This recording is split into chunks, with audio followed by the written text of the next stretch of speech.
Hey everyone! So this video answers the question, should you become a Zumba instructor?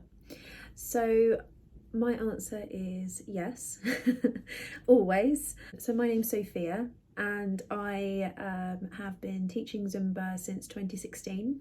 I first discovered Zumba in 2012 and I have no background in dance. I have no background in fitness or teaching or instructing, but I just am so glad that I became an instructor, that I discovered the beauty of Zumba, and that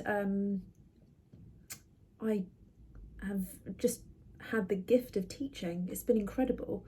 So this video will be slightly rambly, slightly long, sort of a streams of consciousness, just to warn you. So stick with me. I am going to share my experience, my journey with you, and hopefully it will either inspire you, it will educate you on some level, and you will learn something new, hopefully, from me sharing some of my experiences.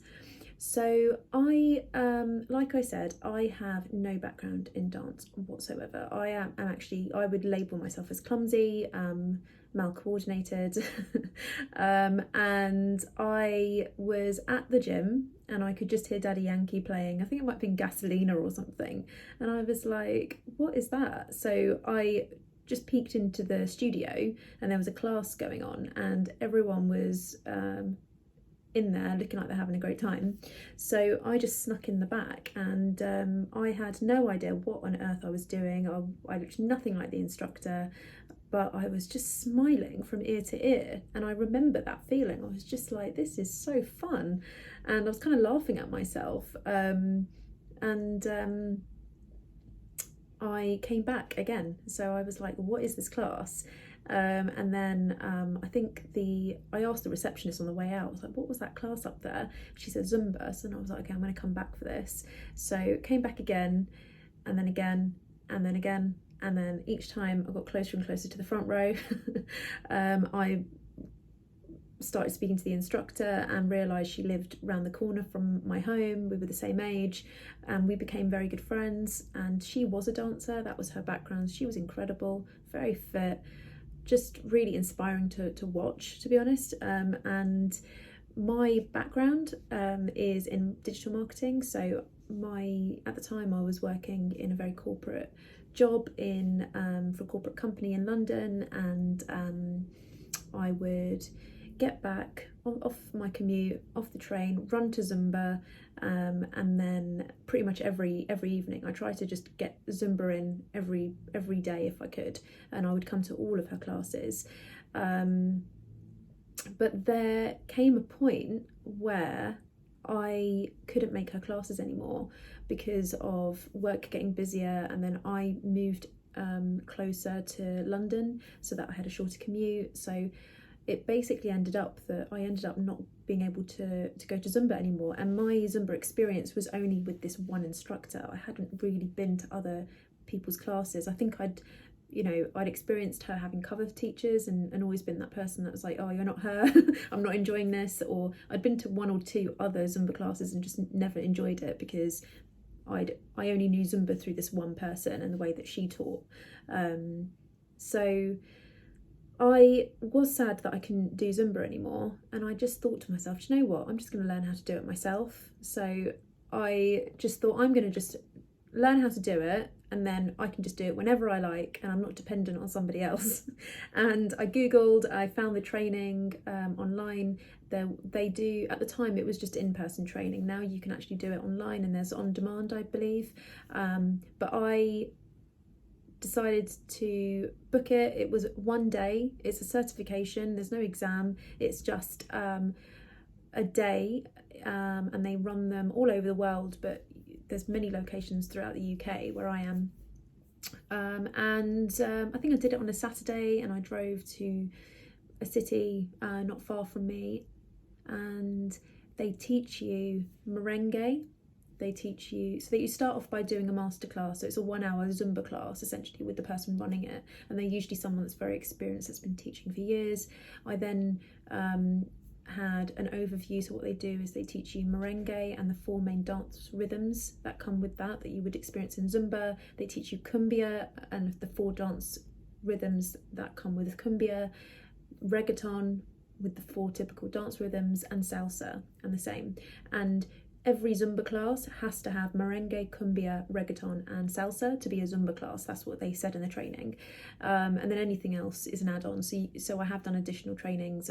There was Zumba Basics 2, Zumba Basics 3, and then there's lots of other courses, but they teach you other dance rhythms like soca, bhangra, Brazilian funk. There's so many dance rhythms, and then you can specialize and learn more and more, incorporate those into your classes. But even at its just absolute basic 1, it's those 4 dance rhythms I mentioned. So and then you have a workbook, and there is a kind of lecture aspect where they're teaching you certain things as well, about how to hear the music, how to read it, how to develop choreography. They talk about the background of Zumba, how it came about, and then you get to practice. So I think you're in groups, and then you practice teaching and cueing as well. Cueing is a huge aspect where you're switching from a student to a teacher. One thing I still remember that stuck with me, and I believe it was from that training, and not one of my other ones, but there are 2 types of instructors. There's the presenter and there's the educator. And the educator is very much focused on really teaching, on cueing on the students and educating them on this. And the presenter is the one that is the peacock in a way. They're like my instructor that I fell in love with. I would say she was a presenter because she was a dancer. She was amazing to watch, and it was inspiring for me, and I wanted to look like her. Whereas there are other teachers, like the one that ran my training, who's most definitely an educator, and you could see that she wasn't so much about, I don't want to use the word showing off because it sounds a bit negative, but I'm going to just use it to demonstrate my point. But she wasn't showing off. She was really cueing and really trying to make sure that the students understood the moves. So that was it. And then I wasn't teaching. I didn't do it to teach. I did it for myself so that I can just do Zumba and I understand what Zumba is, the rhythms. Then I had access to the music. So I signed up for the monthly subscription, so I had access to the videos, which gives you monthly choreo every month that give you music, and I would just copy those at home and learn the choreos myself and have all the music on the app, which would be on my phone, which was so convenient. The Zin app, I think it's called Zin Play. But you don't have to have the subscription. You don't have to sign up for that. That was just something I did because I wanted access to all of that, so that I could continue to learn and see choreo ideas, and have access to all the Zumba music, because there's a lot that's Zumba exclusive music that they've actually made themselves. And what I would do was I would go to the gym when I got back. It'd always be quite late, so I'd get home quite late after work, and then the studio in the gym would be empty between like 8 to 9 or 9 to 10 before they closed, and I would just go in there and just put my earphones in, listen to my Zin Play app, and then just do my choreo and just do my own Zumba class, but on my own. And eventually, after about a year of doing this, I was like, maybe I could teach this. Maybe I should just give it a go. So I hired a studio in London Bridge, which is where I was working, because I was working in the Shard, so I was in a really prime location actually, and there was a gym right next door to me, and I think it cost me £13.50 or £15 for an hour to hire this studio. And I basically just advertised my class and spread the word, put it on some of the apps. The benefit for me was I was in London. I was in a very convenient location opposite London Bridge Station, so a lot of people after work looking for a class, and I had loads of people turn up over the few years that I was teaching there. And I just remember that feeling of being very nervous, forgetting some of my moves, but people were still following me. Whatever I was doing, I was just moving, and I was thinking, God, I have a lot of power right now, I could be doing anything, and they're just doing anything I do. But what I realised through that experience was how much joy I have, how much I would look forward to teaching. I'd be sitting at my desk all day, and then I would just be so excited about running down and teaching my class and meeting people that were just excited about Zumba as me, and wanted to be there, and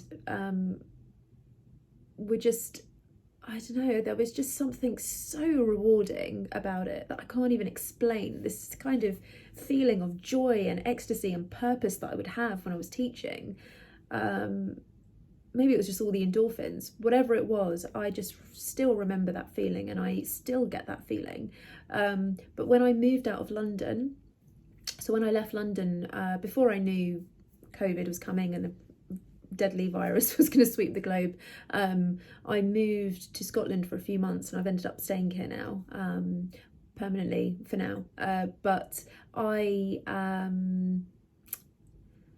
started teaching online during the lockdowns, and I was teaching 3 to 4 times a week online, and even that feeling, you know, seeing people on video, and having these people all over the world following me, and working out with me, and paying to work out with me, it's a gift. It's an absolute gift, and I am so grateful for it.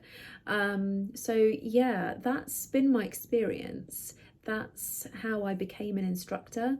And for anyone that's considering it, I personally don't think the training's that expensive. The training, the certification, I believe, is valid for 6 months. They might have changed it, but I think it's valid for 6 months or 1 year. What I think Zumba is it's a business at the end of the day. I think what they're trying to do is get everyone to subscribe to their monthly Zin membership, because that keeps your certification active. Because once it expires, you then need to do the training again.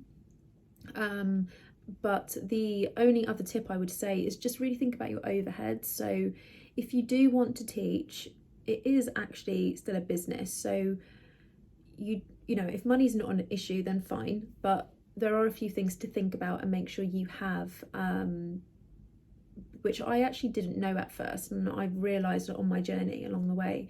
So obviously you have music. So you need to make sure that you've got access to music. So obviously you've got the Zin Play app. We have Spotify. You can download music through Apple Music or wherever. But you need to have the rights to use that music, because otherwise you're actually it's copyright infringement. So you need to pay royalties to the artist to use their music. So what you need to have is a PPL license. I only know it for the UK, and it's called a PPL license. But if you Google PRS or PPL, give them a ring, have a look on their website. You must have that to teach. They do audit, especially if you're teaching in big venues. I personally wouldn't risk it, but you should be paying the royalties to the artist for using their music, and you're using it in a commercial context where you're making money. So yes, get a PPL license, make sure you have that. There's a different one that's cheaper for online, for teaching online, so have a look at that. You must have instructor insurance. You don't want to get sued. Some people are crazy. Someone could sue you, and you don't want to put yourself at risk. And you actually do need insurance to teach in certain gyms as well, certain venues. Some gyms, some of the major gyms, expect you to have other additional certifications, like REPS is one, REPS. That's one that a few gyms expected me to have, and I don't have that. And then exercise to music, that's something else that I don't have, but some gyms won't hire you if you don't have some of these. So I have been thinking about getting those, because also as part of my development and growth, I think it would be good. But because it was more of a passion project for me before, I didn't really think about it in that way. Now I quit my full-time corporate career in London. I'm living in the Scottish countryside. I teach online. I'm self-employed. So now I'm at a different stage where I'm kind of taking it a bit more seriously, and I have my marketing more in shape. I've got a proper website. I have a booking system. And I've kind of built my own sort of brand, really. Yes, I think that was everything I wanted to say if you have any questions, feel free to reach out. I am more than happy to help answer any questions you've got. Comment, maybe you can message me through YouTube, I'm not sure. Yeah, all the best of luck. Just have fun, follow your curiosity, don't overthink it. just have fun with it and enjoy life. Those are my parting words of wisdom. But yeah, sending you lots of love, and see you soon. Like this video and subscribe. Bye.